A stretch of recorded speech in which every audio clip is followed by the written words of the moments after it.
Mon enfant n'arrive pas à se concentrer. Il ne travaille pas quand je ne suis pas avec lui.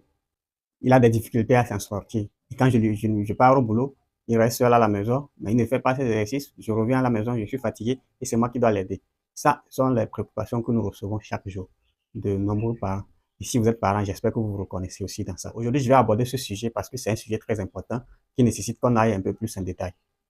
Si je prends la proportion de tous les élèves que nous accompagnons, 90% ont ce problème. Mais ce n'est pas un hasard, ça se comprend. Parce qu'il faut comprendre la psychologie d'un enfant. Un enfant, c'est quoi? C'est quelqu'un dont ses neurones sont en plein développement, sont en mise en place. Et le processus continue. Maintenant, dans cette mise en place, il y a des choses qui sont plus à l'aise avec l'enfant que d'autres. Les choses dont l'enfant se sent à l'aise, c'est beaucoup plus de l'amusement. Et tout enfant aime l'amusement, comme vous pouvez vous-même le constater, parce que tous les enfants, il faut que vous les amenez même dans les week-ends pour qu'ils s'amusent un peu, parce que ça fait du bien pour eux. Si c'est de l'amusement, ils sont prêts à le faire 24 heures sur 24, 7 jours sur 7. Mais quand il y a des choses sérieuses maintenant à assimiler, leur cerveau n'arrive pas à se prédisposer pour les recevoir rapidement. Et c'est ce qui pose le problème. Maintenant, quand vous, en tant que parent, vous voulez régler ce problème, il faut comprendre que ce n'est pas quelqu'un de l'extérieur qui va venir le faire à votre place. Et je remarque ça beaucoup chez les parents.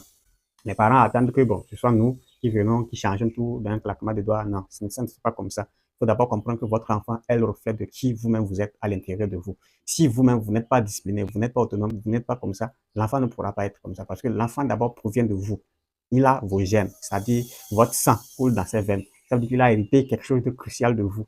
Et ça fait partie de votre personnalité. Maintenant, si vous-même, dans votre comportement à la maison avec lui, vous ne lui démontrez pas que, ah, il faut faire comme ça, parce que l'enfant copie ce qu'il voit. Il adopte les comportements qu'il voit chez vous. Ce n'est pas qu'il les invente. Dans l'univers, quand l'enfant naît, il grandit dans un univers, donc tout ce qu'il y a autour de lui, c'est ça que lui capte, c'est ça qui façonne sa personnalité demain. Et si vous ne l'habituez pas à la discipline, il ne pourra jamais être discipliné. Il y a des parents, même quand nous, on vient, bon, nous venons d'habitude, la plupart du temps, 2 fois dans la semaine. Mais 2 fois dans la semaine, vous êtes d'accord avec moi que après 1h30 ou 2h30 de temps de travail avec eux, on ne peut pas changer grand chose dans l'habitude de vie d'un enfant. Et c'est pour ça que nous, avant de partir, ou bien quand on vient rencontrer les parents, on leur dit voilà ce qu'il faut faire avec ton enfant chaque jour. Voilà, il faut qu'il fasse tel travail chaque jour avant de dormir, parce que ça va construire une nouvelle habitude pour changer le mauvais comportement actuel. Et quand vous allez dire ça, vous allez partir, revenir la prochaine fois, vous allez voir que l'enfant n'a rien fait de tout ça là. Les parents étaient là, ils n'étaient pas occupés, il n'y avait rien. Mais il te dit que ah, moi-même j'ai oublié de le rappeler. Si vous-même en tant que parent, vous oubliez, à plus forte raison un enfant. Donc, faut comprendre que en tant que parent, si vous voulez qu'un enfant fasse quelque chose, il faut que vous le fassiez vous-même pour qu'il voit. Et là, ça va être plus facile pour lui d'adopter ça. Si vous voulez qu'un enfant lise, il faut former des clubs de lecture à la maison. Il faut avoir une routine. Peut-être chaque